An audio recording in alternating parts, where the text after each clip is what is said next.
All right, everyone, it is time for Buy, Rent, Burn. This is the segment of the podcast where we look at 3 games. We each bring one to the table, and of those, we play them all, and we decide which one we would personally buy, rent, or burn. This week's selection of games, Andy has brought Dr. Robotnik's Mean Bean Machine for the Genesis. This was produced and published by Compile and Sega, and this came out in 1993. Justin has gone with B.O.B. for the Super Nintendo. This was produced and published by Gray Matter, Electronic Arts, and this also came out in 1993. And I have selected Captain Planet and the Planeteers.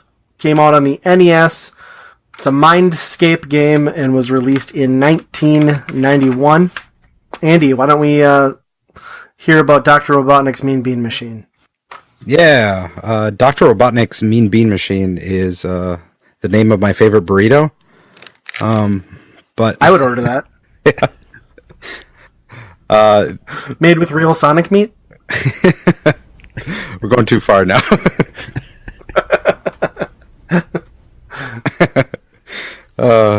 No, it's a puzzle game for Sega Genesis, which it's kind of weird because it's based on a series that was long running in Japan before this called Puyo Puyo, which is like little beans that you match up and then, eventually match a certain amount of colors, does a combo, sends beans over on the other player's side that they can't really get rid of unless they do some big matching too. So it is kind of a competitor to Tetris, probably one of the bigger ones, at least on the Japan side. So much so that there is a newer game called Puyo Puyo and Tetris. Yeah. Yeah. And I had no idea that series was around. I'm guessing that at some point there was a Puyo Puyo, probably on like PC or something that came out before this. But I think this was like their first attempt at sneaking that game into the US culture, because Puyo Puyo was very anime, I believe. They released it almost alongside Kirby's Avalanche, which is virtually the same game too, but for the Super Nintendo. Yeah, different license to help sell it. Right, and this is all obviously on Sonic, which Dr. Robotnik is Sonic. And that's kind of, I had it when I was younger. I was not very good at it, and I'm still not very good at it. I just don't get the combo system, or at least my brain can't figure it out, or do it in an efficient manner, I guess. My wife's pretty good at it. And my nephew, who ended up getting my Sega after I was done with it, I think this was one of his most played games, and he basically became an expert at that game, which was incredible to watch. But yeah, other than that, it had, obviously I'm a huge Sonic fan, if the song hasn't, convinced you already. So yeah, I mean, it's pretty much anything like this, I'm gonna pick it up and play it. Yeah, I mean, they clearly with this game, tried to leverage the Sonic world and franchise to pass this game along and get it in to North American audiences, like you said. But it's a solid puzzle game. I think, in speaking about like how you're not very good at it, I think the CPU difficulty on this game is kind of brutal. I mean, I made it to the 3rd opponent, and by then, like, you have to be super quick and almost anticipate, your next move ahead of time. I think where most players would get a lot of enjoyment out of this one, myself included, is going head-to-head against somebody, doing couch co-op. Yep. But I mean, it's a well-designed puzzler. I actually have Puyo Puyo Pop for the GameCube, and that's a game that my wife and I used to play all the time. And it's a little more polished, obviously, but it's kind of fun to go back and play this game. But I definitely think if you're going to have lasting enjoyment, it's going to have to be with a friend. Yep. I should note, this is, I think, maybe the only game in the Sonic universe that actually took inspiration from the cartoon. Some of the characters that you're playing against in this game are from the cartoon and not really from any other Sonic. Your opponents? Yep. Like I didn't know that. That's awesome. The little rooster guy, the little drill guy, those guys were in the cartoon, and I think they were kind of enemies in the original Sonic 1 probably, but, obviously a lot different looking. They use more of the cartoon model in this game. Yep. Interesting. Justin, what about Bob?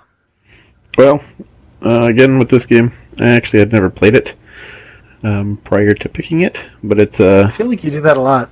It's like a random chance. I do. It's just, scroll through a list of games and throw a dart. But it's a side-scrolling, I guess, 2D shooter platform game, I suppose. It's got, I don't know if it's like a powered-up ant or what he is, but... Nobody knows. He's just Bob. Bob. Anyways, I guess Bob gets power-ups. Throughout the game you can find power-ups. You have to kill enemies, stuff flying across the screen at you. Standard, platform 2D game for that. I guess I don't really know what else to say about it, but it was alright. Yeah, I feel like it kind of falls into that mascot heavy platformer time frame on the 16-bit home consoles, and I think that's kind of where they tried to go with it. It's, they try to give him a little bit of personality. Every time he spawns in, he gives you like some crappy one-liner via text, and it's just kind of your basic platforming and level exploration. The levels, though, in this game are insanely short. I mean, some of those take, maybe 30 seconds tops, and then you're on to the next one? Yeah. I did think it was cool that it had an overworld to kind of like show your progress from location to location. And it controlled fine. I just feel like everything in this game, music, the character, the presentation, was all just kind of blah. Not good, not bad, it's just there. Yeah, I'm kind of on the same page. Yeah, it's Bob. Yeah, I was kind of on the same page. I think if it had a little bit tighter controls, maybe get rid of a few of the options, like the different mechanics that you as a machine could do. I don't know if they really needed that in that game. And then obviously like limited bullets. I kept switching in between. Once I had bullets, I was using bullets, and then you'd run out of bullets, and then you'd start using your fist to punch things. And then after that, you were just punching things, and even when you got bullets back. So it was tough for me to just have my brain switching in between those, I guess. But yeah, I think overall, if they would have just kind of tightened up the mechanics and the controls just a little bit, I think that would have been a pretty good game. Yeah. Could have used a little bit of a visual brightening up, too. There wasn't a whole lot of contrast between the color palettes, but yeah. Controls were a big problem. I had a lot of issues with a few of the levels where you had to jump extra far and you don't get enough of those flying helicopter mods. I don't know. Yeah, some of those lasers were obviously, yeah. Yeah, those platforms you had to traverse were all tiny. It was ridiculous. Yeah. Yeah. So, elephant in the room here. Captain Planet. Yeah, I was really excited this week with this selection to introduce you guys to, I think, one of the best hidden gems on the NES, and that is Captain Planet and the Planeteers. This game, I'm kidding, of course, is a flaming pile of crap. I would not recommend it on anyone unless you're going for a complete NES set. It's just a real bad game. So, for anyone who's not familiar, or a 80s kid or early 90s kid, Captain Planet and the Planeteers was this animated series, kind of like Power Ranger-ish, in that these kids had these different elemental powers, like wind, heart. I don't know, heart's an elemental power. Wind, fire, earth, heart. And then they had rings, and when they held them together to help save the planet, they didn't turn into superpowers. They just summoned this creepy dude who comes out of nowhere named Captain Planet, and he's there to save the day. And he's going to bring pollution down to zero. But it's this weird sort of eco-friendly cartoon, which there's a lot of that in the 90s. And this game is essentially a licensed tie-in to that. And it's an unplayable mess. I challenge anyone to successfully beat the opening level without cheating. I don't know that it can be done. I certainly don't have the patience to try. And it kind of it starts off as a, I guess, scrolling shooter, essentially. And I think I rage quit as soon as I had tried the level for about the 20th time, and then I shot a projectile at a plane coming at me, and the AI was smart enough to evade my shot, get back into formation, and blow me up by running into me. And I was like, screw this, over.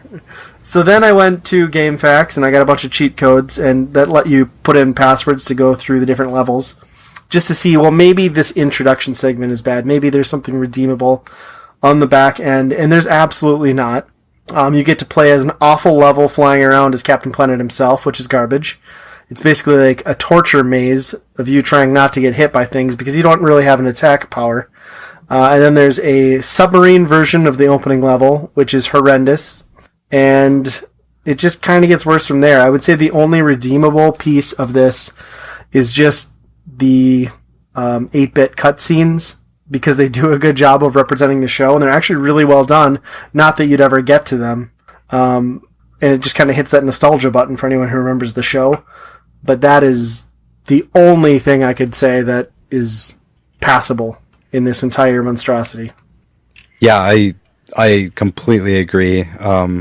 I save stated my way through that first level, and it probably wore out the button to do so on my controller, because it was like, I think 100 times at least, probably, just loading it up. There's some cheap stuff in that first level. There's one point where on the left side of the screen, some ships will just spawn right there, and just like if you're on top of it, you're dead right there. Yeah, no warning at all. And then if you get to the end of the level there's like this structure that you kind of have to land on, which when you first get to it, you would have no idea how to do it. It took me like probably 20 tries just to figure out what it wanted me to do. And it's just like probably like 20 pixels long, and it's like a little tiny runway. It doesn't even look like anything. And you have to land on that somehow. And you got to be absolutely pixel perfect, because if you ding anything with that ship, you're going down in flames. And then I got to the second level, and that's where my patience was like, I'm done with this game, because I think it was the maze one that you were describing, where you're going around in this maze, just flying around as Captain Planet and avoiding, drops of green goo. And then there's like some barriers that are just impassable. And one of Captain Planet's, I wish it was Captain America. Right? One of Captain Planet's powers is to turn himself into a rolling ball of fire that depletes his life bar. And that is the only way to get through these little sections of goo that you need to get past in this maze. And if you don't have the life to do it, you just die, and there's no way to go back, no nothing. So there's absolutely no way to farm your life. At this certain point, I was stuck. It was just like game over. You lost. You're here. There's this wall that you just can't get across, and that's just an awful game design decision there. I didn't make it that far even. I just literally played the first level, I don't know, it had to have been 15, 20 times, and it's the most frustrating game. Like, just the random shit, like you guys were saying. Did you guys get the power up in the first level? There's a power up? Yep. If you shoot the right ship, there's a power up that makes your bullet grow maybe 50%, but you can only shoot one at a time. So it essentially is worse. Yeah, I did get that one. That's not an improvement. Right. I mean, honestly, like, if we're going to be realistic about it, the best strategy in this game is to just avoid playing the game as intended and move around obstacles instead of trying to attack anything. Right. Really, yep. Which is not the intended method of any game, I would imagine. Certainly not this hunk of crap. The hit radius for where you're shooting and where your ship is just broken. Like, you can have right at the start there's those 5 ships that are coming at you right in formation, and you shoot the one, you should be able to fit right through there then. Nope. You will explode. Yeah, literally that shield power-up thing was the only thing I found that was reliable. Like, I would just try to avoid everything I could, and then just spam that as needed to keep my ship intact. And even then, it was just awful. I randomly pushed, what was it? B, and then it did the backwards, too. Turn around. Yeah, you don't expect that in a scrolling shooter, that's for sure. Right. Well, I think this is going to be a very difficult buy, rent, burn. I know we're going to have a hard time deciding which one to burn for sure, but let's go through our picks. We'll start back up at the top with Andy. Why don't you go ahead? Yeah, so I think for my buy, I'm going to go with Bob. That's probably the game that I would sit down and play some more. Maybe I feel like maybe I didn't explore it all the way with getting the weapons that I want, or at least the bullets that I feel would make it better. But overall, it's this is a pretty weak selection of games for this week. So Bob is going to be my buy. My rent is going to be, drumroll, Dr. Robotnik's Mean Bean Machine. No. Because it's not Captain Planet.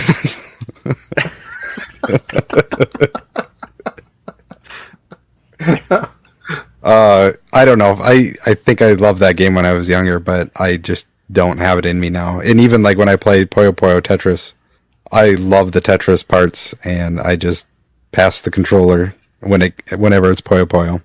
So I just don't think that game is ever going to hit me, and I don't know if I'll ever pick it up or ever learn it properly on how to do combos. So I think I'm going to drop that one.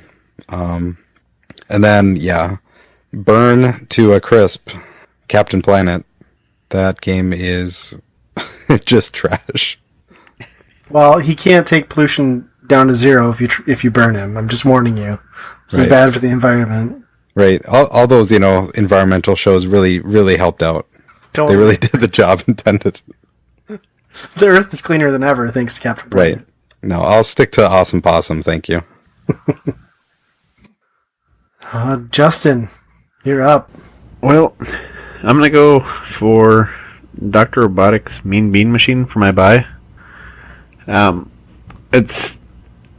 found it kind of interesting for the game. And again, you have to beat the levels very fast, because once you get past, 3 and 4, if you don't have them beat, then the blocks just drop so fast. You can't even match them. But I'm going to go with that for my buy. My rent will be Bob. It's a decent game. I don't really see me playing it too much, just because it's kind of blah, I guess. I don't know. It's not much there, but it is better than Captain Planet, though. So Captain Planet will be my burn, and yeah, I'm never going to play that game again. Ryan brought another one.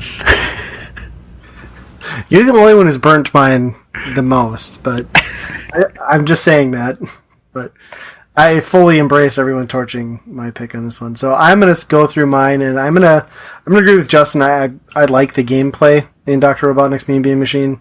I would buy that and have fun playing it co-op. And I mean, to a limited extent, I could see myself playing the main story too. But I'm a fan of that, and it's a solid puzzle game. I would rent Bob just because, like we said, it's not bad, it's not good, it's just Bob. It's a fine game. I don't need to spend a ton of time in it, but it'd be worth picking up every now and then.